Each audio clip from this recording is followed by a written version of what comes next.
Hello, it's Grandma Ray. I love children, I love books, and I especially love reading books to children.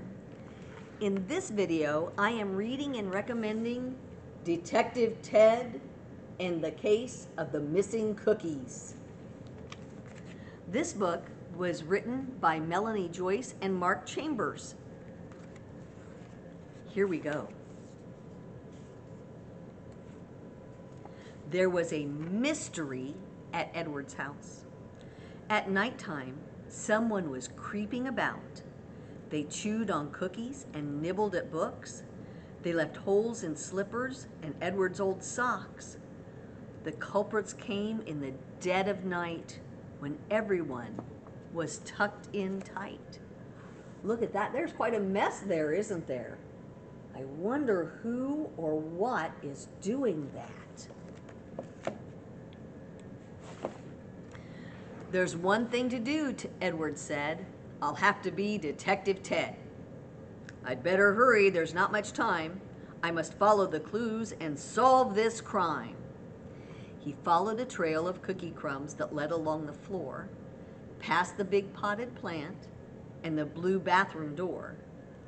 Then Ted saw a shape, a shadow lurking in the hall. It moved across the carpet, past the clock, along the wall. Who or what do you think that might be? Oh, this might be a little bit of a scary story. It wasn't a thief or a burglar at all. It was Sid the hamster creeping down the hall. Help me, please, Detective Ted, he said. Burglars have stolen my food and all the straw from my bed.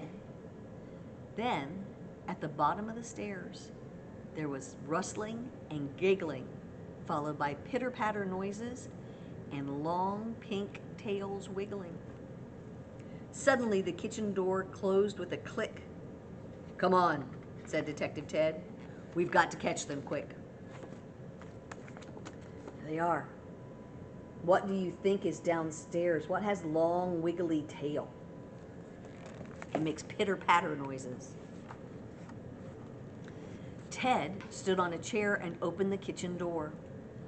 Come on, Sid, he said, and he grabbed him by the paw.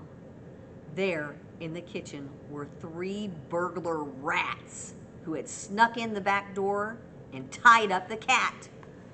The greedy rats gobbled all the Jell-O and ice cream. Then they rubbed their fat bellies and hatched a new scheme. We'll take all this swag, they said, away to our nest. Then we'll sneak back in later and steal the rest. How terrible. They are bad, aren't they? Suddenly, in the hallway, there was a very loud bong as the rattly old clock shook and struck 1. Everyone jumped, even the rats. They looked around startled and said, What was that? Suddenly, Detective Ted slipped and his wooden chair wobbled. Hold on, he said to Sid, but the chair rocked and toppled. Oh no, Ted fell over. Now they know he's there. What's going to happen? In the kitchen, Ted slid and landed with a splat, right in the middle of the bad burglar rats. I'm Detective Ted, he cried. You're under arrest. Hand over the loot and then clean up this mess. The rats looked at each other. Then they looked back at Ted. They fell down laughing. And then they said, So you think you're a detective? You're not very cool. Don't mess with us, Teddy. You'll just look like a fool. Uh-oh. They are bad and they're mean. That's terrible. I'm not scared of you, said Ted as he straightened his hat. You're stealing things that aren't yours. You're bad burglar rats. The rats stopped their laughing. They held up their paws. Then they flashed their long teeth and their sharp, scratchy claws. Oh dear, whispered Ted as he backed through the door. The rats crept toward him. Their shadows moved across the floor. Then something strange happened. It was amazing and weird. There was a gurgling sound and a monster appeared. Oh no, a monster! Boy, this story has all kinds of surprises. It was covered in bristles and had a big feathery head.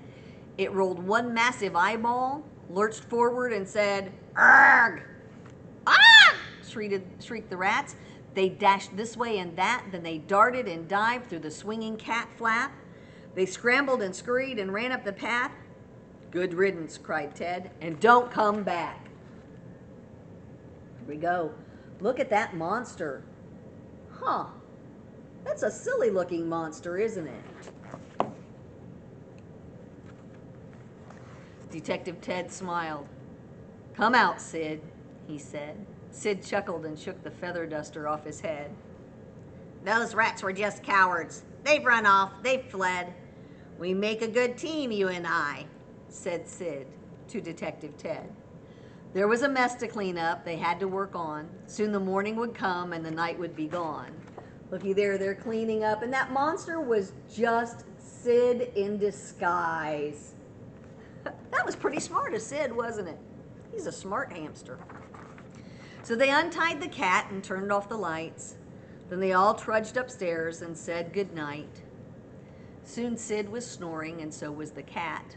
Edward took off his cloak and his old-fashioned hat. Just for tonight, there would be no more crime. That is, until Detective Ted was needed next time. Looky there, they're all in bed. Oh, it's been a busy night. Goodbye. See you soon. And I hope you'll see me again soon. I hope you'll watch another video. If your grown-ups want more information, they'll find that in the show notes. I hope to see you again sometime. Bye-bye.